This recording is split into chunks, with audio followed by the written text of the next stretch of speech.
Kia ora koutou, and welcome to another episode of Left, Right and Centre. This is a political podcast where we try to cover a range of views about the important issues of the day. I'm Ben Wiley Van Eerd. I'm Del Surge. And I'm Wayne Parker. And today we're going to be talking about water. So this has been a topic that's been a long time, I guess, in the news and the public eye, and it's really something that's coming to a head right now. People are announcing, or local councils across the country are announcing that there's going to be rate rises of between 10 and 20%, roughly. And the reason is always the same. It's water.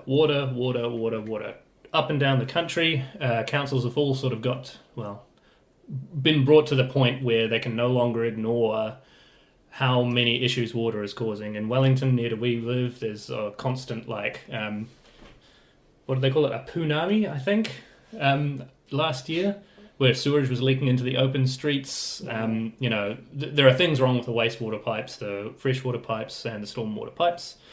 Even here in Lower Hutt, there's leaks popping up every day in my street. We had a couple of leaks a few weeks back, and then the crews came around and they repaired them, and then a few days later the leaks popped right back up, almost the same place, just a little bit further up the pipe. So it's clear to everybody that we got a really big problem to deal with here.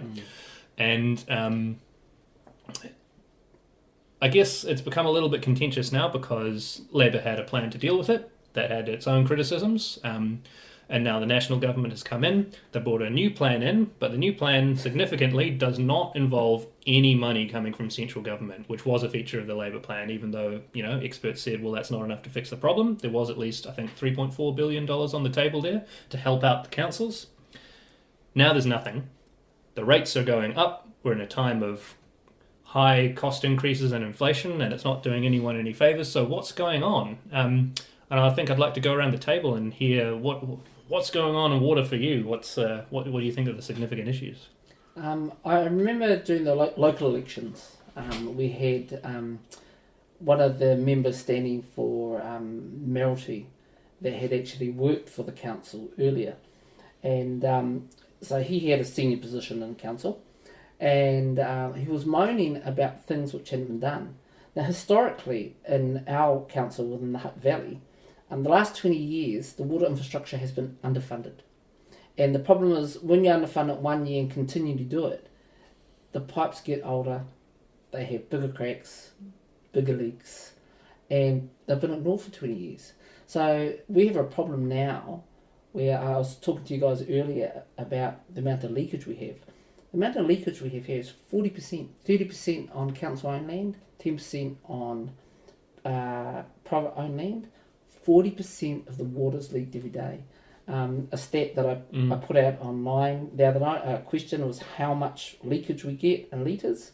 Wellington, 77 million litres a day, and in Lower Hutt alone, it's about 18 million litres a day. 18 million litres a day is phenomenal. Yeah. And so to realise that the cost of getting water in, with 40% of it being lost just through leakage, that's insane. True. But there's no way to solve that on the long term. You know what I mean? So all we're doing is putting little patches over it, and we'll always be behind the eight ball. At least with the Labour plan for the three waters, they addressed it by putting substantial amounts of money in, because they realised this problem is not only in the Hutt Valley and in Wellington. This is a problem right across New Zealand, underfunding of water infrastructure. And then the rates have to rise. So the rates are going up. I think they announced it was 20% in Lower Hutt. So a lot of the property owners are getting really angry. The rates are going up 20%. But they have to create the income to fix the long-term problem.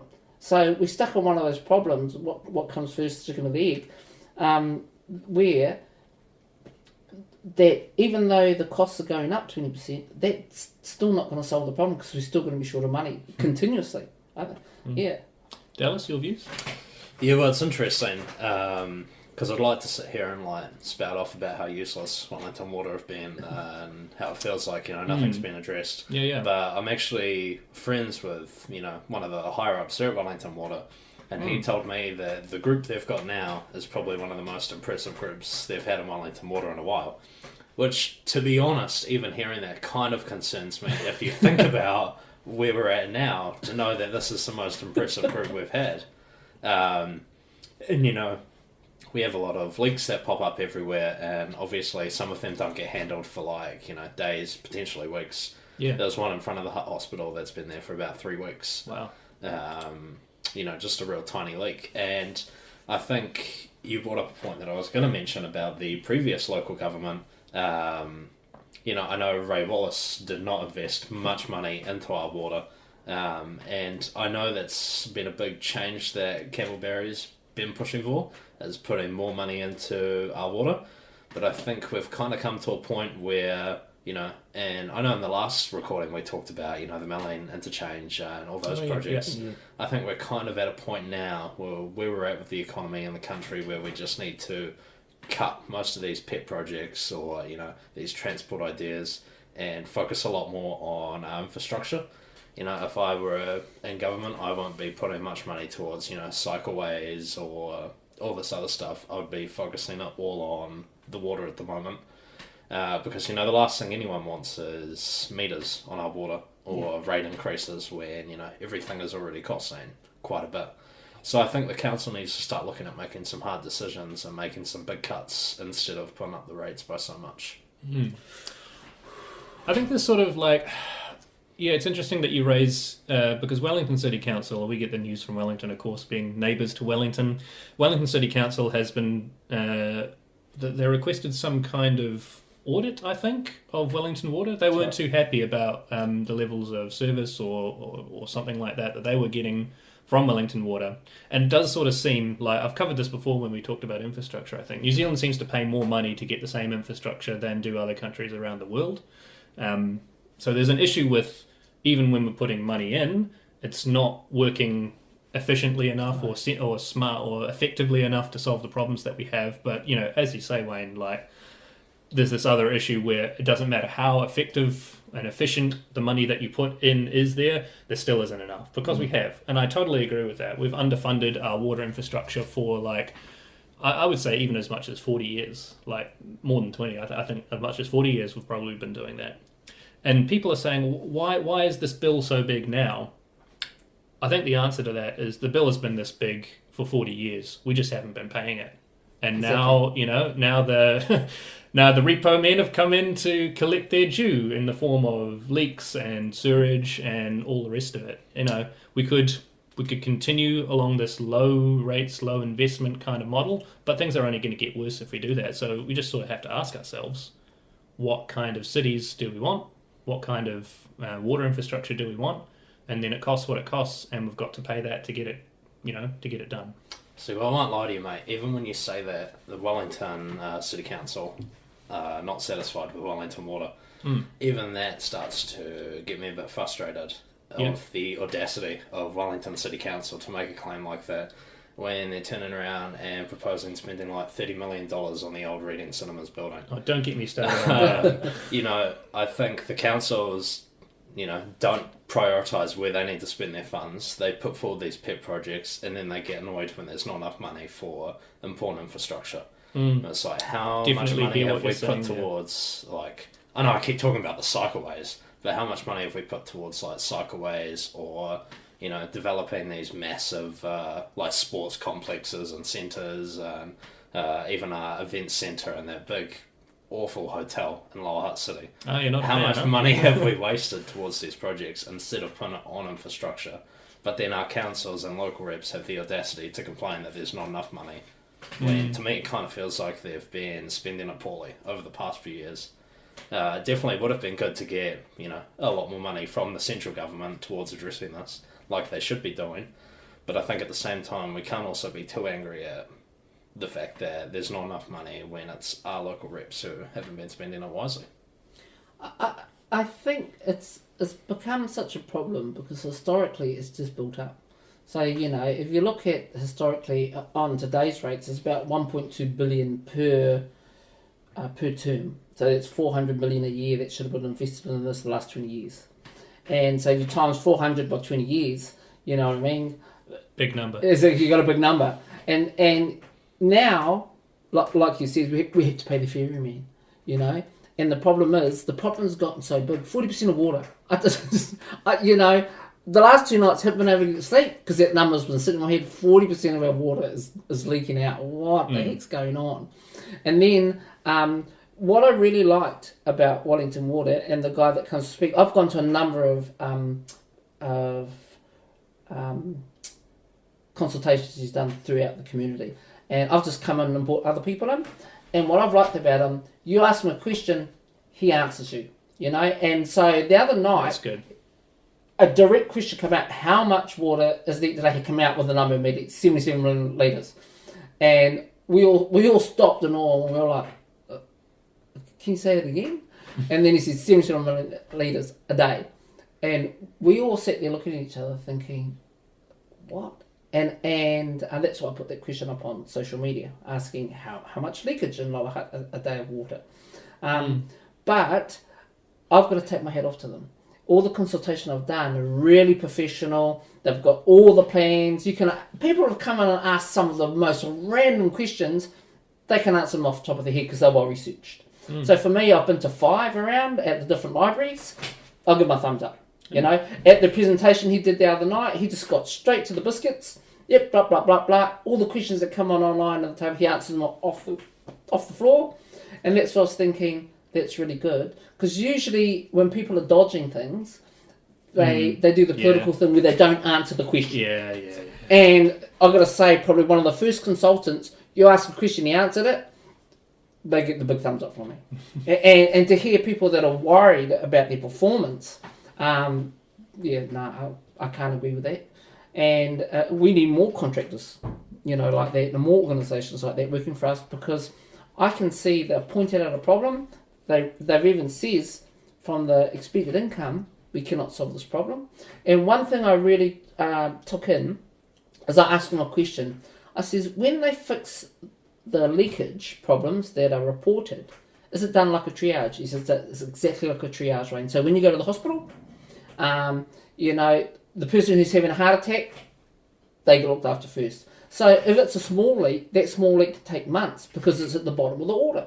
So I says, that's what I needed to know. That's what I thought it was, but now I've heard it from the horse's head. I know that's the way it's been treated. So he says that's why some of the problems spend months getting solved, Wayne, is because they're so low down the order, they stay down the bottom, because the ones that need instant attention get attention first. So I've got a couple of questions that I want to ask about solutions in terms of the water thing, and one of those is, what do you guys reckon the appropriate role is for central government to take in this?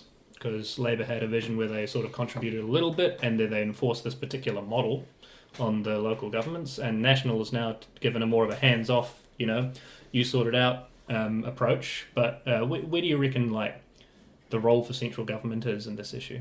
Dallas? Well, I think water's kind of like the basic human right? Mm-hmm. It's not really like an add-on or a bonus, and I think when it comes to such important issues such as water, that's when central government needs to come in and play the biggest role. I don't think they necessarily should have been the whole time. I think that definitely should have been a council issue, but I think it's clearly got into such a deteriorated state that we now need central government to come in, fix it, swing down the swift hammer, pour all the money in and fix it.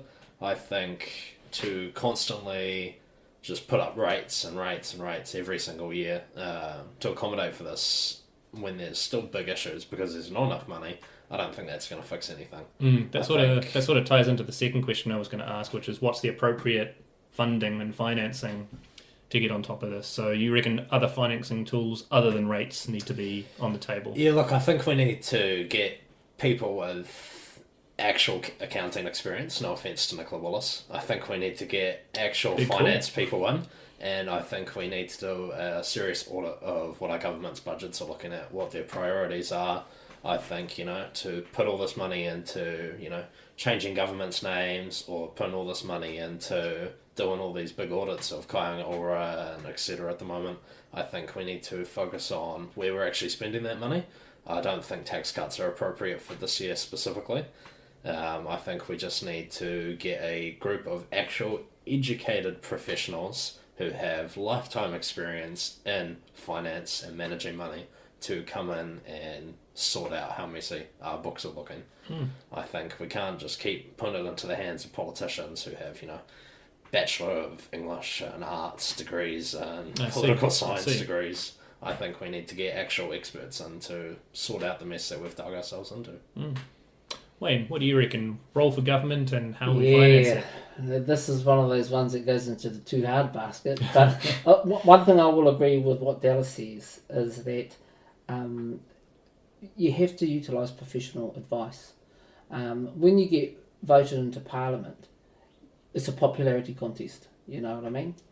And popularity doesn't cut it when you don't have the expertise to make the decisions of the position where you're the minister of. And so they get to use their budgets where they can hire experts to give them information. But the problem is they have a party loyalty. So they have to realise, well, this is probably best for the country. But if we want to hold our voters, we have to do X, Y, and Z. And this is where that political conflict comes in. See what you mean about the too hard basket? Yeah, you see? And so what I've found is, this is going to be something which is going to irk me every day of the year, is I think the amount of money, I had to talk to the guy afterwards, is how much money would we need every year to be put into the water infrastructure to not fix everything, to remedy things where it becomes within an acceptable level. He says we'll need $2.2 billion every year. And I was like, every year for the next 10 years. And that won't fix all the problems, but that'll bring the problems down to an acceptable level. And I was like, wow. And so I realised that where's that money going to come from? So the central government says, nope, you guys, it's your problem. And so the reality of it is they've had to up the rates. And one of the things you said, Dallas, which I think was a good point, they have to make cuts. Making $1.2 billion to $2.2 billion cuts in a small council, it's gonna impossible. It's impossible. And it's a bit like what they're doing under MB. They're just saying, oh, well, we're going to save millions of dollars here. This percentage, you guys have lost a job. Sort it out. And so basically, that's what they'd have to do at Hutt City Council. And I was thinking, we just wouldn't have enough people in the offices just doing the daily job. So we've got this problem where we recognise the problem, but there's no obvious solution, We can't borrow the money, the problem's too big. The government's not going to give us the money. And so the rates rises, in my opinion, I do not agree with them. But I think the council has put them in as a necessity. There's the minimum amount they have to raise the rates to keep the infrastructure going. Otherwise, if they didn't raise it that amount, I believe the infrastructure would literally fall apart. And so I know they know it's not popular, but I believe they did it by necessity. Yeah. So I'll finish up with my own views on the sort of the government role and the financing question, and I think they're sort of related because I think the government sort of does, if they were responsible financial managers for the country, as they claim to be, as they want to be, then they really need to get involved in this problem at a much more serious level. Councils doing it all off of their own back, as you say, Wayne, it's sort of impossible for them. Many of them are at their legal, government-imposed debt limits already or getting close to them, which means the only option that they have is to raise rates or to increase water use charges. And, that's going to have to be part of the mix for sure. But if you make local government solve this problem off of their own financial books, it's going to be more expensive in the long run than if government contributed. Because the thing about government is that it's the body in the country which can get the lowest interest rates for long-term infrastructure investment. And, it's going to involve going into debt. These are 50-year lifetime pieces of infrastructure. Yep. It's appropriate that is paid off over 50 years, not paid all in one go, which is why debt is a good mechanism. But then the government can get, I don't know the exact number, but I think it's somewhere between 0.5% and 1% cheaper interest rates than could local government or even these autonomous water bodies that people have raised before in the previous government's attempt at it. So by choosing to have central government, out of this, we're sort of choosing to do the same thing but pay 1% higher interest rates on it, which just seems crazy to me. So I would really like to see the central government take a more active role, use its balance sheet to solve these problems for cheaper than central government could. Good point. That's sort of my view on it. Any final thoughts before we close on this topic? Yeah, look, for me, I am only a fan of tax and rates when it's been done right. So the thought of how much most people are already paying in the middle of a recession, cost of living crisis, at the thought of that going up, and then knowing that there's a high chance the rates will go up, but the water will still just pour out onto the streets, you know? I don't think putting the rates up is necessarily going to fix most of our issues or even drop down that 77 million. I think, yeah, right, central government needs to come in and play a bigger role instead of basically just leaving up to councils to sort it out amongst themselves. I don't think that's going to work in the long term. Wayne? My thought is what we've got on the table, I can't see a solution within 5 to 6 years. And whatever way forward will be like a second, third rate attempt at fixing it, because every way you look, it's going to be underfunded. So that's us. This is Left, Right and Centre, and today we've been discussing water, the big problem of water. I hope you enjoyed this today's